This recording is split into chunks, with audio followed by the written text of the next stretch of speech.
ఆచా coding tutor training ఇచ్చి permanent IT job ఇస్తారు. 9697969788. అప్పుడు ఆ సినిమా వచ్చినప్పుడు రిలీజ్ అయినప్పుడు మీరు ఆ లుక్ లో ఉన్నప్పుడు అందరూ ఇంకొక జయప్రద వచ్చేసింది ఇండస్ట్రీకి. అని కొంచెం మినియేచర్ అనేవారు. కొంచెం ఇద్దరు కొంచెం డైరెక్టర్ గారు కూడా అనేవారు, మా జయప్రదలో ఉన్నాం, మా జయప్రదలో ఉన్నాం అని అనేవారు ఆయన. అలాగే ఆ టైప్ హెయిర్ స్టైల్, మేకప్ అన్ని అలాగే వేయించేవారు. Okay, super. అసలుకి ఒకసారి చంద్రమోహన్ గారితో యాక్ట్ చేసిన హీరోయిన్ ఇంకా ఎక్కడికో వెళ్ళిపోతారు, ఇంకా అసలు వెనక్కి తిరిగి చూసుకోవాల్సిన పని లేదు, ఒక స్టార్ హీరోయిన్ అయిపోతారు, స్టార్ ఇమేజ్ వచ్చేస్తుంది అనేది ఉంది కదా టాక్. అప్పుడు మీకెలా చంద్రమోహన్ గారితో యాక్ట్ చేసిన తర్వాత? చంద్రమోహన్ గారితో యాక్ట్ చేసిన తర్వాత తెలుగు సినిమాలన్నీ చంద్రమోహన్ గారితోనే చేశాను నేను. మోస్ట్లీ ఎక్కువ చంద్రమోహన్ గారితో చేశాను. ఒకే ఒక సినిమా సుధాకర్ తో చేశాను, ప్రేమ నక్షత్రం అని చెప్పి కృష్ణ గారు శ్రీదేవి గారు చేసిన సినిమా. కృష్ణ గారి చెల్లెలు క్యారెక్టర్ చేశాను, దాంట్లో మట్టు సుధాకర్ గారి హీరో. నేను తెలుగులో చేసిన అన్ని సినిమాలు చంద్రమోహన్ గారితోనే. పద్మలయలో మొత్తం మీరే కదా? పద్మలయ మొత్తం నేనే చేశాను సినిమాలు. చైల్డ్ ఆర్టిస్ట్ అంటే బేబీ డాలీనే అక్కడ అంతే. సినిమాలు గుర్తు. నేను నరేష్ ఒక సినిమా చేశాను, పండింటి కాపురం. నరేష్ అన్నయ్య, నేను తమ్ముడు. ఓ, పండింటి కాపురంలో. ఓ, అది మీరేనా? ఓ సూపర్.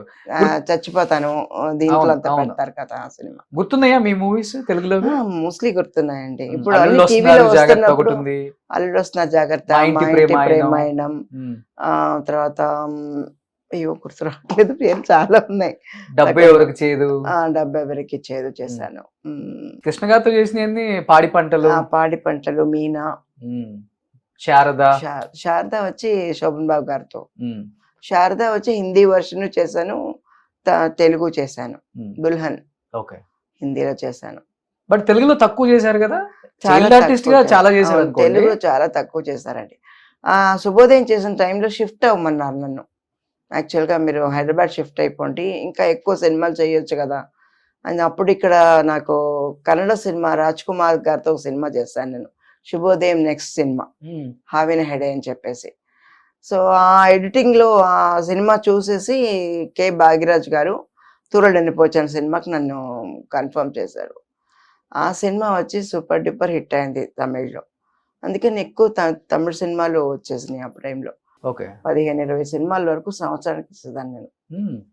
అంత బిజీ అయ్యాను. 17-16 కూడా చేశాను నేను. ఆ తర్వాత ఇలా మాక్సిమం కొంచెం లేట్ గానే మలయాళం చేయడం మొదలు పెట్టాను.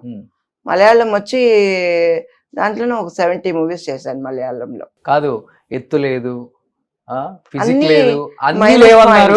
అలాంటిది సులక్షణ గారు దాదాపు ఆల్మోస్ట్ ఎన్ని సినిమాలు చేసి ఉంటారు? 500 సినిమా అయిపోయింది. దాంట్లో హీరోయిన్ గా ఎన్ని చేసి ఉంటారు? అన్ని ఒక 300 చేసి ఉంటాను. 300 మూవీస్ యాజ్ ఎ హీరోయిన్ గా చేశాను.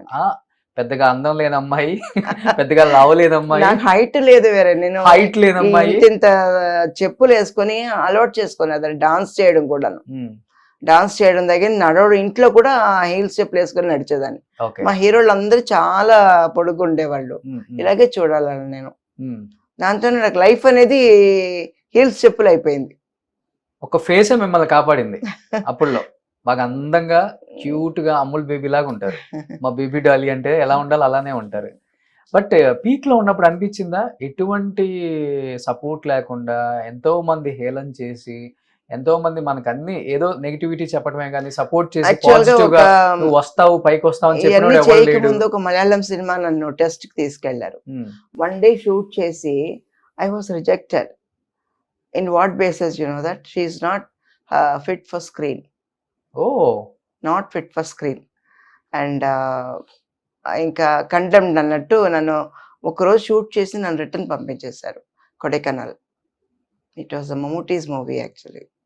నేను డైరెక్టర్ గారి పేరు చెప్పను, చెప్పొచ్చు తప్పే ఉంది, I V Sasi. He rejected me totally, పంపించేశారు. పనికిరావని. అదే సినిమా తురలనిపోచ్చు ఫస్ట్ కాపీ చూసినప్పుడు సీమా గారు వచ్చారు సినిమాకి, డైరెక్టర్ గారు వచ్చారు. చూసి ఎవరు ఈ అమ్మాయి చాలా బాగుంది అంటే, మీరు బుక్ చేసి రిజెక్ట్ చేశారు కదంటే, ఫిట్ ఫర్ నాట్ స్కిన్ అని ఒక పేరు కూడా ఇచ్చారు కదా అమ్మాయి. అయ్యో ఈ అమ్మాయి ఎంత బాగుందా అనుకున్నా. బట్ నాకు అది ఇది అనిపించింది, గ్రేట్ అనిపించింది. ఒక కసి వచ్చింది, అందరూ చేయాలి, మార్చుకోవాలి. అవును. బట్ ఏంటంటే అప్పుడు నేను గ్లామర్ క్యారెక్టర్స్ చేయడం మొదలు పెట్టలేదు అసలు. ఐ డెంట్ డూ గ్లామర్ అవును, అన్ని చీరలోనే సో అందంగా నేను లంగా ఆ ఓణి. గ్లామర్ క్యారెక్టర్స్ స్విమ్మింగ్ డ్రెస్ కానీ స్లీవ్లెస్ కూడా వేసేదాన్ని కాదు. సో ఫ్యామిలీ గర్ల్, మన పక్కింటి అమ్మాయి ఎలా ఉంటుంది అలాగే ఉండేది. దాన్ని ఎక్కువ మేకప్ వేసుకోను. Um. Normal life was very simple. నేను చాలా సింపుల్ గానే బతకడం మొదలు పెట్టాను అంతే. చాలా సింపుల్ లైఫ్ నాది.